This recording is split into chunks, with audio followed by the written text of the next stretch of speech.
నా పవన్ కళ్యాణ్ గారు ఒక మంత్రి పదవిలో ఉండారన్న, అన్నీ నేర్చుకుంటున్నారు. మనకు సంవత్సరంన్నర అయ్యింది, కానీ ఆయన సినిమాల పరంగా కానీ ఇటు మంత్రి పదవి నేర్చుకోవడంలో కానీ ముందుకు వెళ్తున్నారు.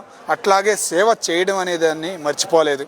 ఒక్క ఉదాహరణ ఏంటంటే, ఒక కరెంటు ఎంప్లాయర్కి జరిగిన కరెంట్ షాక్కి పిఠాపురంలో ఉన్న ఎంప్లాయర్స్ అందరికీ 6,000 రూపాయలు చేసే కిట్, విలువ చేసే కిట్ని ఇచ్చారు చూసావా, అక్కడే కొట్టేశాడు పిఠాపురంలో. ఆయన పిఠాపురం వెళ్ళాల్సిన అవసరం కూడా లేకుండా అక్కడే కొట్టేశాడు. సేమ్ అదే విధంగా సముద్రం పక్కన దగ్గర జగన్మోహన్ రెడ్డి గారి దగ్గర నుంచి, వైఎస్ రాజశేఖర రెడ్డి దగ్గర నుంచి, ఎన్టీ రామారావు దగ్గర నుంచి రోడ్లు వేశారు. అక్కడ మళ్ళీ వరదలు వచ్చినాయంటే కొట్టుకుపోయాయి.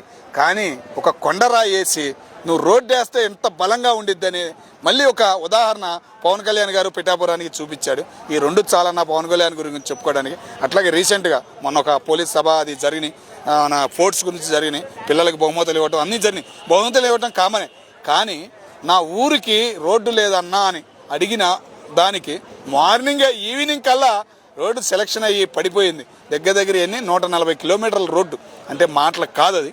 అదే ఉదాహరణ పవన్ కళ్యాణ్ గారి గురించి చెప్పుకోవడానికి. లోపల ఏదేదో అంటారు కానీ ఆయన బయటకు వచ్చి ఇంకా బాగా ప్రశ్నించాలి, బాగా అడగాలని ఆశ అయితే ఫ్యాన్స్కి ఉంది.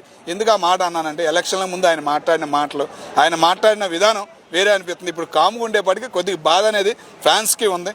మాట్లాడాలి, ఆయన ఇంకా అభివృద్ధిలో ముందుకు వెళ్ళాలి. ఆయన మంత్రి పదవికి తగ్గట్టు కేంద్రం నుంచి నిధులు తెచ్చుకుంటున్నాడు, చేస్తున్నాడు.